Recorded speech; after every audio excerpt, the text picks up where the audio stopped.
चलिए आज शुरू करेंगे 12.1 प्रश्नावली। पहला क्वेश्चन है, दो घन जिनमें से प्रत्येक का आयतन 64 सेंटीमीटर क्यूब है के संलग्न फलकों को मिलाकर एक ठोस बनाया जाता है, तो इससे प्राप्त घनाभ का पृष्ठीय क्षेत्रफल ज्ञात कीजिए। देखिए दो घन आपको दिए हुए हैं, जिसमें आपको क्या करना है, मान लेते हैं कि ये एक घन है और ये एक दूसरा घन है, दोनों घनों को मिलाना है और इससे एक घनाभ क्या होगा। अब सोच के देखिए कि अगर घन को अगर हम ऐसे मान लेते हैं और इस तरह से घन को जोड़ेंगे तो ये क्या बन जाएगा, घनाभ बन जाएगा। तो घन और घनाभ को जोड़ के दो घन को जोड़ के घनाभ बनाना है, और जो घनाभ बना है उसका हमको पृष्ठीय क्षेत्रफल ज्ञात करना पड़ेगा। तो पहले हम घन जो है 64 सेंटीमीटर क्यूब घन का आयतन, उससे हम उसका साइड निकाल लेते हैं। तो सिंपल हम लिखेंगे घन का आयतन बराबर 64 सेंटीमीटर क्यूब। घन के आयतन का फॉर्मूला क्या है, तो भुजा का क्यूब, इसको आप भुजा का भी क्यूब लिख सकते हैं या साइड ए मान के ए का भी क्यूब डाल सकते हैं। और इधर है कितना आयतन 64, इस 64 को आप 4 × 4 × 4 लिख सकते हैं और इसको आप 4 के पावर क्यू लिख सकते हैं। 64 को हम फैक्टर करेंगे 4 × 4 × 4, इसको हम लिख सकते हैं 4 के पावर 3। तो भुजा का क्यू है, अब देखिए 3 से ये 3 कैंसिल करना नहीं, लेकिन 3 से 3 समझ जाइए कैंसिल हो गया। तो बचा क्या, ये बचा भुजा बराबर 4। अब घन का जो प्रत्येक साइड है ये भी 4 है, ये भी 4 है, और ये जो चौड़ाई देख रहे हैं ये भी 4 है।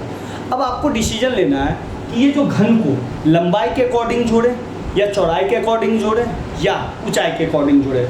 लंबाई के अकॉर्डिंग जोड़िएगा तो लंबाई बढ़ जाएगा, चौड़ाई और ऊंचाई वैसे ही रहेगा। ऊंचाई के अकॉर्डिंग करिएगा ऊंचाई बढ़ेगा, चौड़ाई और लंबाई वैसे ही रहेगा। जैसे आप मान लेते हैं ये दो घन है। अब देखिए ये घन भी है, दोनों घन सेम है।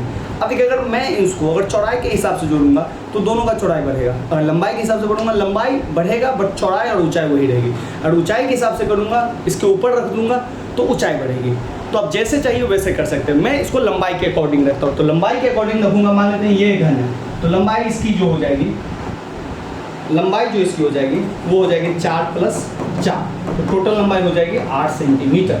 चौड़ाई कितना होगी, चौड़ाई तो यही रह जाएगी, तो चौड़ाई हो जाएगी इसकी सिर्फ 4, और ऊंचाई कितनी हो जाएगी, ये भी 4। इन दोनों में बदलाव नहीं होगा। इसको आप बेस के हिसाब से भी डाल सकते हैं, चौड़ाई के हिसाब से और ऊंचाई के हिसाब से भी डाल सकते हैं। अब L हो गया 8, B हो गया 4, H हो गया 4। तो आपको निकालना क्या है, घनाभ का पृष्ठीय क्षेत्रफल। तो घनाभ का पृष्ठीय क्षेत्रफल निकालना है, एकदम आसान है, फॉर्मूला डालिए घनाभ का पृष्ठीय क्षेत्रफल। ठीक है, कुल पृष्ठीय क्षेत्रफल पृष्ठीय क्षेत्रफल दोनों का फॉर्मूला एक ही है, डाल दीजिए 2 × LB जोड़ BH जोड़ LH। 2 L का मान कितना है भैया, L का मान है 8 और B का मान है 4। B का मान कितना है 4 और H का मान भी है 4।